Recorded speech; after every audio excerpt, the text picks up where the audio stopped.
알 수 있었습니다.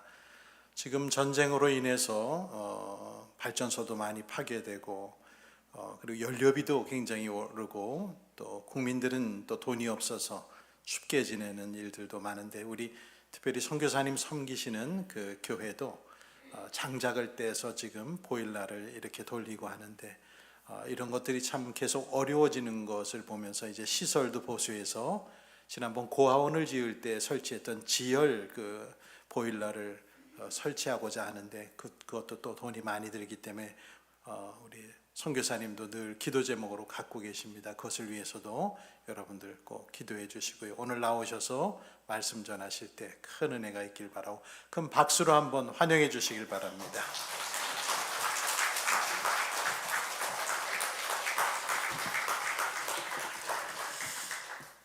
한번 기도하고 말씀 듣도록 하겠습니다. 사랑과 은혜가 많으신 하나님을 사랑하는 주님의 자녀들이 주의 전에 모여서 함께 예배드리게 하여 주심을 감사드립니다. 하나님은 신령과 진정으로 예배드리는 자를 찾는다고 했습니다. 주님의 말씀을 들을 때 우리의 마음들이 열려지게 하여 주시고 또 도전받게 하여 주시고 우리가 이 땅 가운데 하나님의 자녀로서 해야 할 일들이 무엇인가를 분명히 깨닫고 하나님의 뜻에 순종하며 살아갈 수 있는 귀한 자녀들 다 되게 하여 주시옵소서. 감사드리옵고 예수님의 이름으로 간절히 기도했사옵나이다. 아멘. 먼저 소망교회 성도님들에게 감사를 드립니다. 특별히 성탄절 헌금을 저 군인들 예외당을 건축하는데 이렇게 드려져서 이제 지금 뭐 건축을 하고 있는 그런 가운데 있습니다. 올 겨울에 굉장히 눈이 많이 왔습니다. 그래서 눈이 많이 와서 그곳에 건축 자재나 이런 것들을 이제 나눌 수가 없었고 그래서 건축이 좀 더뎌졌습니다. 그러나 곧 이제 완성된 그 건물에서 군인들이 이제 예배 드리는 것들을 보게 될 것입니다. 저희가 있는 리비브에 한 8,000명 정도가 지금 징병으로 이제 와서 한 5주 정도 훈련을 받고 다시 최전방으로 이렇게 가게 됩니다. 아직도 전쟁이 끝나지 않고 지금도 계속해서 러시아 쪽에서 저희가 사는 리비우까지 드론이 날아들고 있습니다. 그래서 에너지가 계속 에너지를 복구하면 다시 파괴하고 또 다시 복구하면 또 파괴하고 이렇게 많은 사람들이 고통 가운데 또 살아가고 있고 지금도 많은 군인들이 죽어가고 있는 가운데 있습니다. 군인들이 부족하다 보니까 길거리에서 차를 가지고 징병을 해서 다시 또 잡아가고 잡아간 그곳이 지금 우리가 갔던 군 훈련소인데 거기서 이제 5주 후 훈련을 받은 다음에 다시 최전방에 가서 지금 이제 싸우도록 이렇게 하고 있습니다. 그래서 저희가 사는 그 리비브에는 병원들이 많이 있는데 군인들이 전쟁을 통해서 팔다리가 잘린 이 군인들이 재활을 하는 그러한 재활시설에 많이 거주하고 있습니다. 저희들이 가서 그래서 또 복음을 전하고 그들에게 이제 필요한 물품들을 전해주고 있는 그런 상황입니다. 오늘 또 한세환 목사님께서 자세하게 그런 내용들을 이제 말씀해 주셨는데요.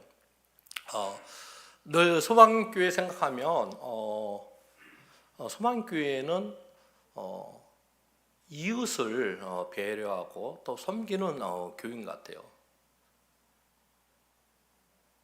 주님이 이 세상에 오신 목적처럼 내가 섬김을 받으러 온 것이 아니라 섬기라고 많은 사람들을 위하여 대성물로 주기 위해서 오셨다고 말씀하셨습니다. 하나님을 찾는 자, 하나님 앞에 예배드린 자, 과연 나는 섬기는 자인가 아니면 섬김을 받으려 하는 자인가? 교회가 다 다른 사람들을 섬기며 산다면 문제가 없을 거예요.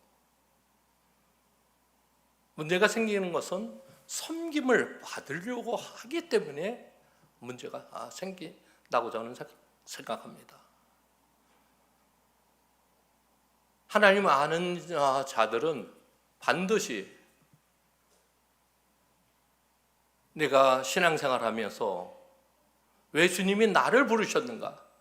주님을 따르는 자들의 삶이 어떠한 것인가를 분명히 알아야 합니다. 칼 바르트라는 유명한 그러한 신학자가 있습니다. 그분은 섬김의 삶을 이렇게 정의했습니다. 성도들이 자기의 목적이나 계획이 있음에도 불구하고 예수 그리스도와 교회의 필요와 의도에 따라 수고와 행동을 아끼지 않는 것, 그것이 바로 섬김의 삶이라고 정의했습니다. 이 세상 살아가는 성도들이 계획들이 다 있습니다. 목적들이 있습니다. 그러나 우리가 주님의 뜻을 알았을 때 내가 갖고 있는 계획이라 할지라도 목적이라 할지라도 주님의 뜻에 주님의 의도에 맞게 내 삶을 포기하는 것, 바로 그것이 주님이 가르쳐준 섬김의 모습입니다. 주님을 따르는 그 제자들 가운데 높음의 문제로 다툼이 일어났다고 말씀하셨습니다. 요한복음 13장 3절부터 4절에 보면 주님께서 그런 제자들의 모습을 보면서 주님이 그렇게 수없이 하나님의 말씀을 가리키고 친히 보여줬음에도 불구하고 그들은 섬기려 하는 그런 자세가 없었습니다. 준비되지 못했습니다. 그래서 주님이 친히 제자들의 발을 씻기시면서 이렇게 말씀합니다. 내가 너에게 이렇게 행한 것처럼 너희도 서로에게 이렇게 행하라. 섬김을 받으려 하지 말고 섬기라고 말씀하셨습니다. 여러분, 우리는 어떠한 모습으로 주님 앞에 서 있는가요? 어떻게 우리는 신앙생활을 하고 있는가요? 누가복음 10장에 보면 선한 사마리아의 그런 비유가 나옵니다. 한 강도 만난 자가 있었는데 예루살렘이 여리고로 내려가다 강도를 만나서 거의 죽게 되었다고 성경은 기록하고 있습니다. 그런데 제사장은 거의 죽게 된 이 강도 만난 자를 보고 피하여 지나갔다고 했습니다. 레인도 마찬가지입니다. 보고 피하여 지나갔다.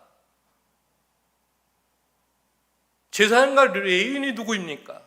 하나님의 성전에서 하나님을 섬기고 사람들을 섬기는 자인 것입니다. 하나님을 모르는 자가 아닙니다.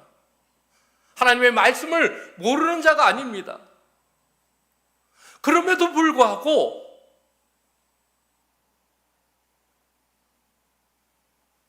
거의 죽게 된 그 강도 만난 사람을 보고 피하여 지나갔다. 해야 할 일들을 하지 않았다는 것이에요.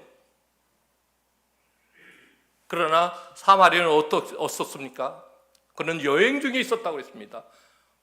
오늘 칼바르트의, 그 신학자 칼바르트의 말씀대로 자기가 여행 중에 있었음에도 불구하고 강도 만난 사람을 봤을 때 그는 자기가 갖고 있는 포도주와 그리고 오일을 가지고 상처에 붓고 상처를 싸매고 그 강도 만난 자를 여관에 데려가서 돈을 지불하고 더 부족하면 내가 돌아와서 더 돈을 주겠다고 외면하지 않았다고 했습니다. 다가가서 긍휼한 마음을 갖고 다가가서 강도 만난 자를 치료하고 나을 수 있도록 살 수 있도록 도와줬다는 것입니다.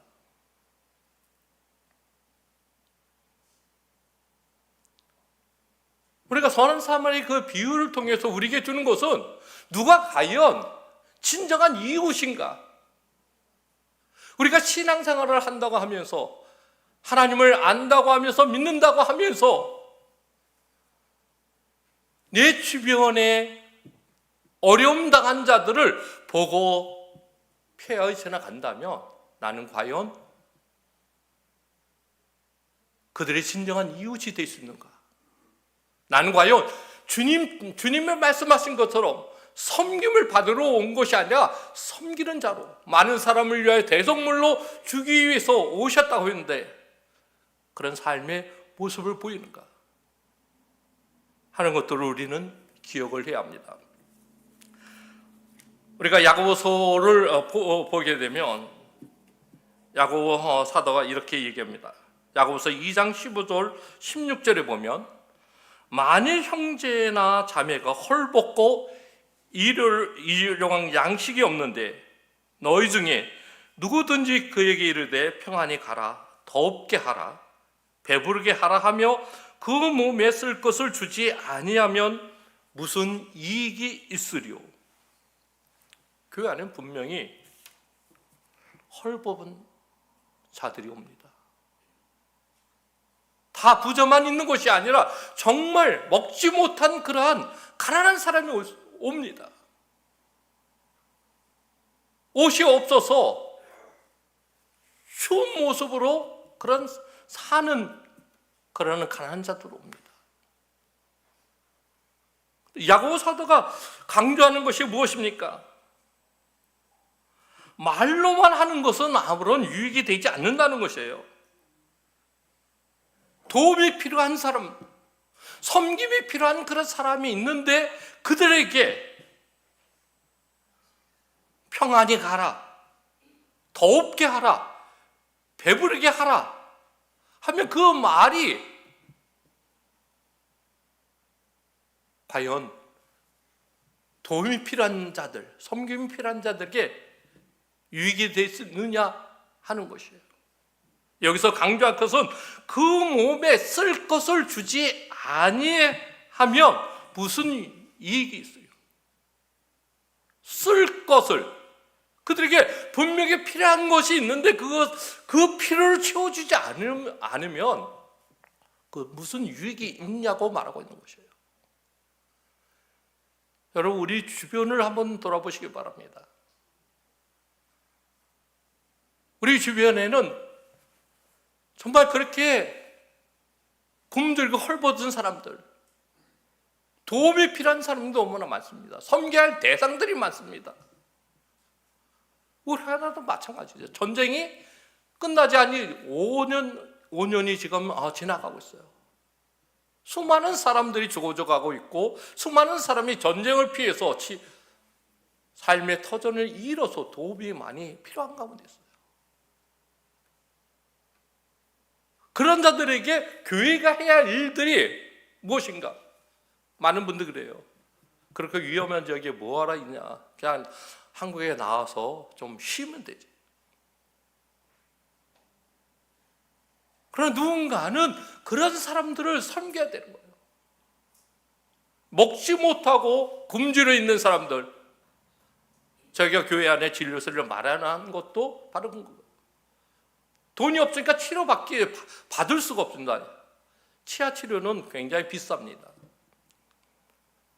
돈이 없기 때문에 아파도 치료를 받지 못해요. 우리가 이런 사람들 지금 공경에 전쟁으로 인해서 공경에 빠진 이 사람들을 어떻게 우리가 섬겨야 할 것인가? 야고보 사도의 말처럼 쓸 것을 주지 아니하면 무슨 이익이 있으리요? 전쟁에서 모든 것을 잃은 그런 이주민들, 그들의 먹을 양식을 주지 않으면 우리가 전하는 이 말이, 복음이 과연 그들의 마음을 열까요? 아무런 유익이 없다는 것이에요. 그렇기 때문에 우리는 반드시 우리 주변의 그 사람들을 섬기는 일들을 하는 것, 사랑 실천을 하는 것, 바로 그것은 주님의 뜻이라는 거예요. 누가복음 7장에 백부장의 이야기가 나옵니다. 여러분 잘 알다시피 백부장은 100명의 군인들을 다쓴 지휘관들이에요. 이방인이에요.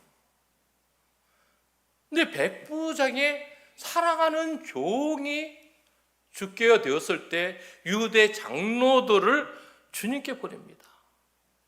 유대 장로들이 주님께 간청했다.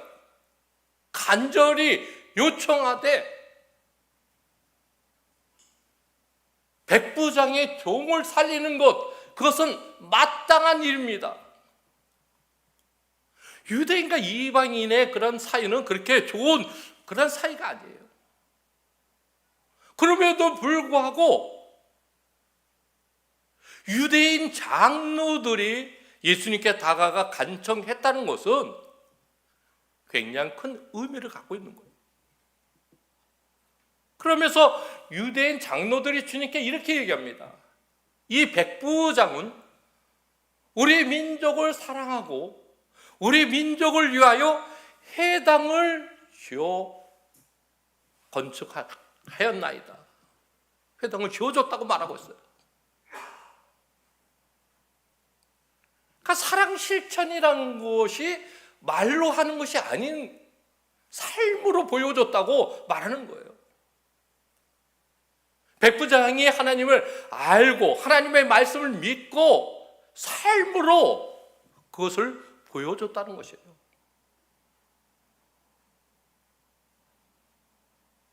천하게 대할 수 있는 종을 사랑하는 모습,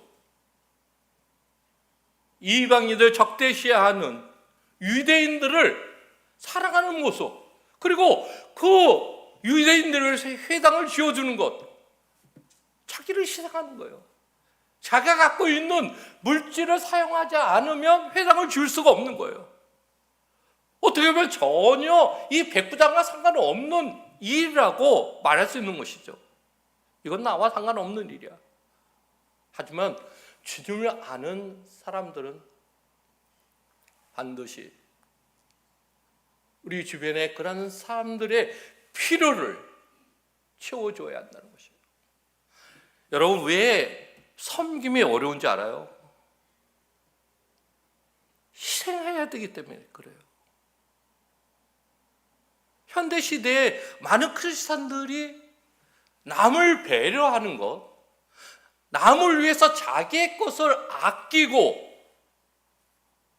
남을 위해서 자기의 것을 사용하는 것, 그것이 쉽지 않기 때문에 그렇습니다. 남을 돕는 이 일이 입으로 할 수 있는 것이 아니잖아요. 그러니까 사도 요한은 이렇게 얘기를 합니다. 너희가 말과 혀로만 살아하지 말고 행함과 진실함으로 하라. 지금 왜 오늘날의 한국 교회가 사람들에게 부정적인 이미지가 많이 있습니까?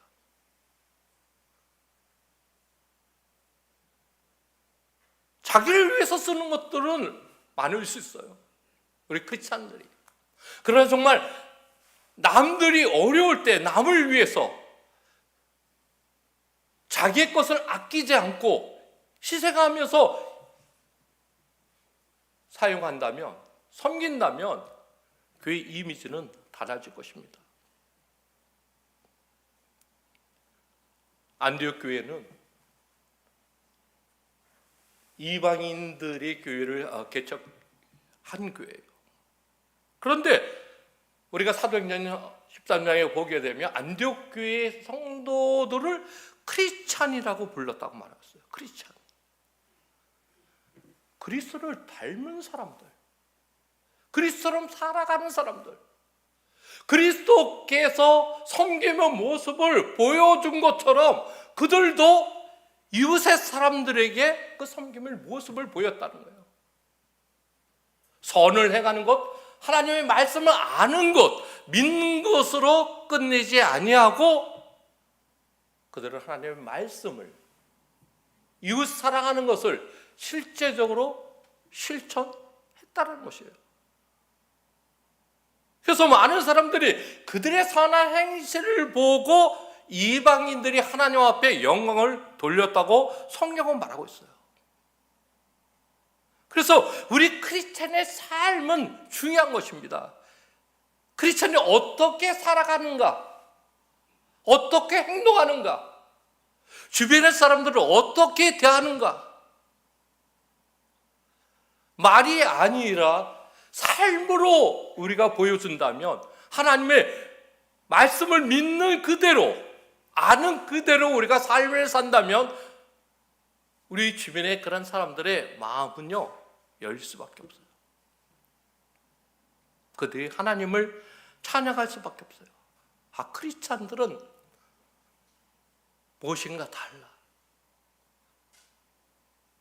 그들이 생각하는 가치관, 그들의 삶의 이 방식은 우리가 비교가 될 수가 없어요. 그럴 때 진정한 그런 복음의 능력이 나타나는 것이에요.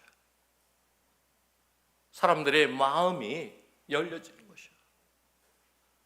야고보 사도는 얘기합니다. 너희가 선을 알고도 행하지 아니한 것, 그것이 죄라고 말하고 있어요. 우리는 듣는 것에 너무 익숙합니다. 그런 실제 그런 문제가 무엇입니까?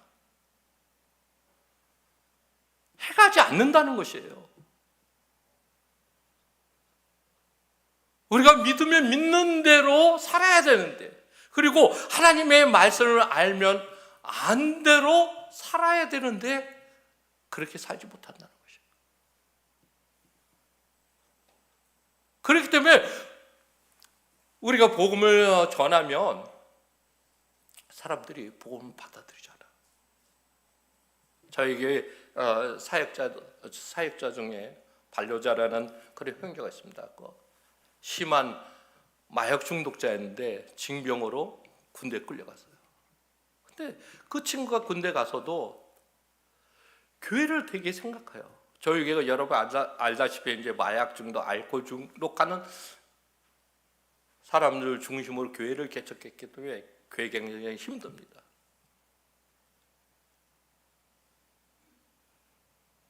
자기가 죽을 수 있는 그곳에서 자기 눈으로 전우가 죽는 것을 봤어요. 전우의 팔다리가 잘린 것을 봤어요. 그리고 월급을 받아서 저희 교회가 이제 급식하는 그 급식 보온통이 있는데 그걸 사라고 돈을 보내는 거예요. 우리가 이제 그거 놓고 기도를 했는데 이제 그런 통들이 좀 비싸요. 너무 감동이 되는 거예요. 자기 생명과 같은 그 돈인데 교회가 필요하면 그 친구가 가끔 헌금을 보내는 거예요. 자기의 생명을 잃을 수 있는 그곳에서 전투를 하면서도 교회를 생각하는 거예요. 그런 걸 보면서 하나님께서 또 위로를 하시는 거예요. 많은 사람이 다 그런 것은 아니지만 우리가 섬기는 이 섬김은 결코 헛되지 않다. 그래서 사도 바울은 하나님을 섬기는 자는 하나님께 존귀함과 사람들의 칭찬을 받는다고 말하고 있어요. 그러니까 섬김은 하나님과 세상 사람들을 인정받는 것이에요. 정말 당신들이 크리스찬인가? 당신들이 사람을 섬기는 자인가?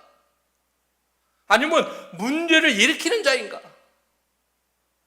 여러분 주변에 한번 보세요. 어떤 사람이 문제를 일으킵니까? 섬기지 않는 사람이 섬김을 받으려고 하고 자기를 내세우는 사람들, 그런 사람들이 문제를 일으키지 낮아져서 종처럼 섬기는 이 사람들, 그런 사람은 문제를 일으키지 않아요.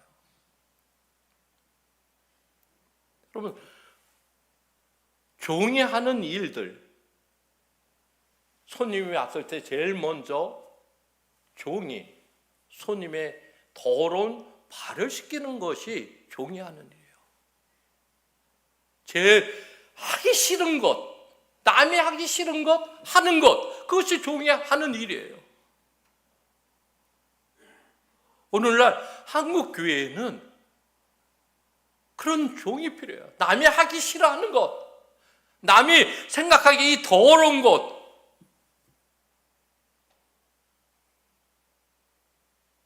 보려고 하지 않고 하려고 하지 않는 그 일들을 하는 성도들이 많아지면 많아질수록 하나님의 영광은 나타날 수밖에 없어요. 하나님께서 인정받는 거. 아, 이 교회는 정말 건강한 교회다.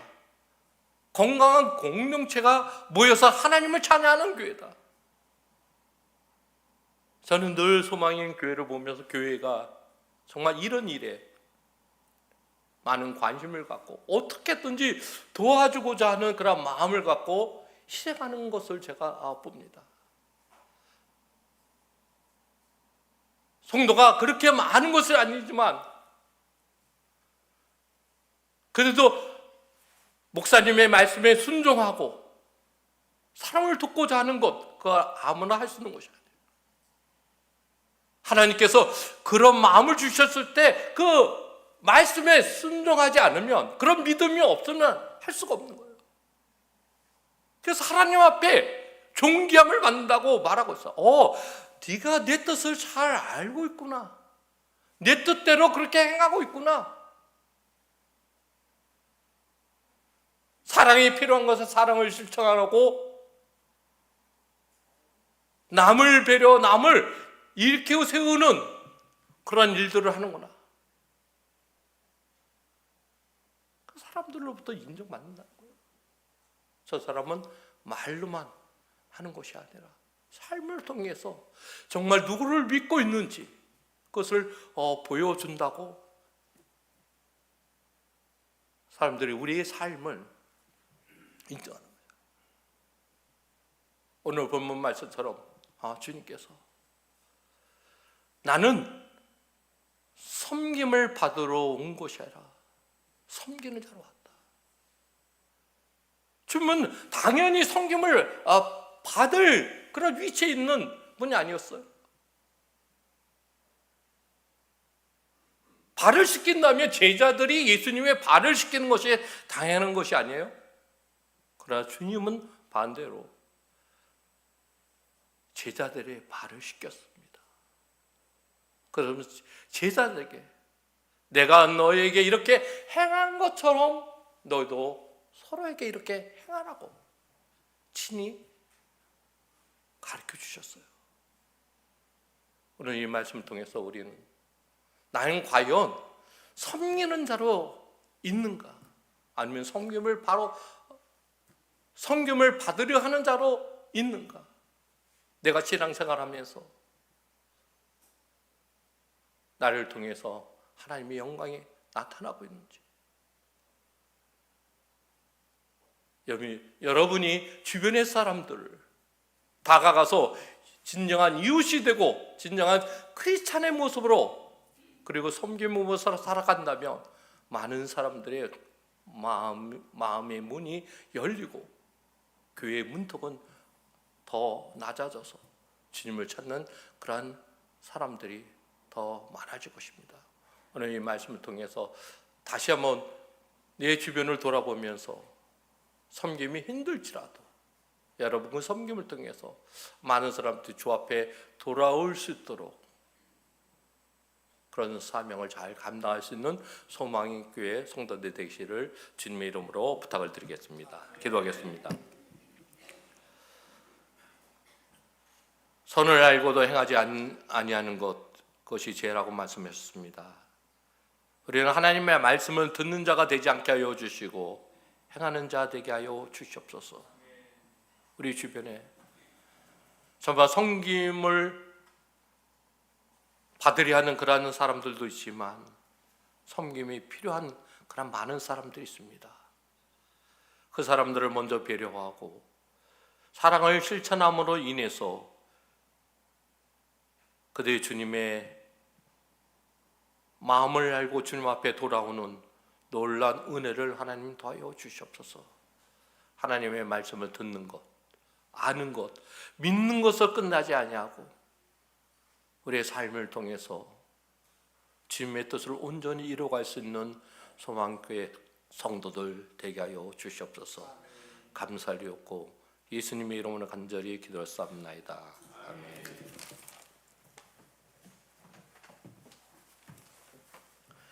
감사드립니다. 큰 도전의 시간이 된 것 같습니다.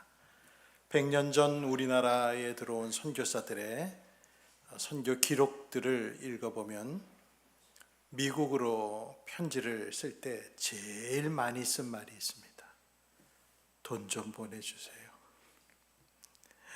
한국의 백성들을 볼 때 필요한 병원, 학교, 많은 시설들, 또 예배당, 그것을 위해서 선교사들은 자신들의 마음을 다 비우고 본국에 계속해서 지원을 요청하는 그 자료들이 편지에 다 남아있는 걸 보면서 우리나라에 그동안 들어왔던 2,700여 명의 외국인 선교사들이 결국 우리나라에 뿌려놓은 이 복음의 씨앗이 우리로 다시 외국을 또 대상으로 복음을 전하는 나라가 되게 했습니다. 우리 선교사님의 우크라이나 국민을 향한 이 마음과 정성이 이후에 많은 열매를 맺게 될 줄 믿습니다.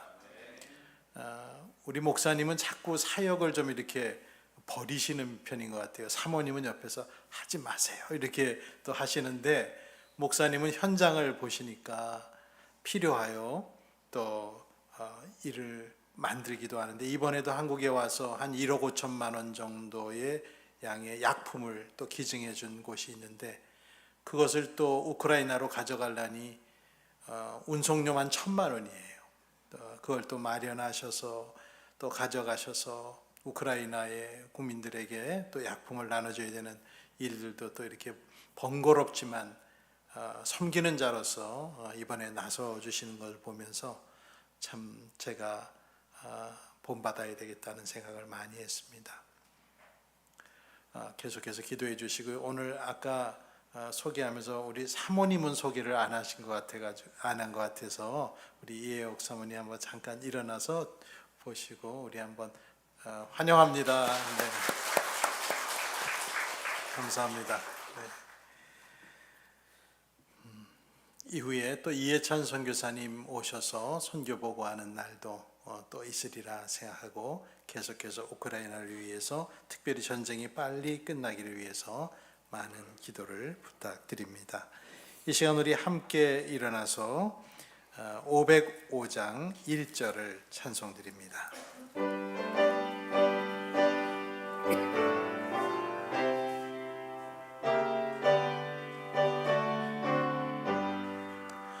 온 세상 위하여 나 복음 전하리, 성 모두 나와서 주 말씀 들으라. 죄 중에 빠져서 애매는 자들아, 주님의 음성 듣고서 너 구원받으라. 전하고 기도에 매일 증인 되리라. 세상 모든 사람 다 듣고 그 사랑 알도록. 기도하겠습니다. 이제는 우리 구주 예수 그리스도의 은혜와 하나님 아버지의 극진하신 사랑과 성령님의 감동, 감화, 위로, 교통하심이 우크라이나 선교지를 놓고 날마다 위하여 기도하며 우리 교회에서 파송한 이해찬 록솔라나 선교사를 위해 물질로, 기도로 후원하는 여러 주의 자녀들 위해와 또 우리 이창배 선교사님, 이혜옥 선교사님을 위해서도 기도를 쉬지 아니하는 성도들과 특별히 우크라이나 땅 위에 고통과 고난 속에 다치고 죽은 가족을 또 있는 그러한 슬픔 속에 있는 사람들 위해, 세계 평화 위에 영원토록 함께 있을지어다. 아멘.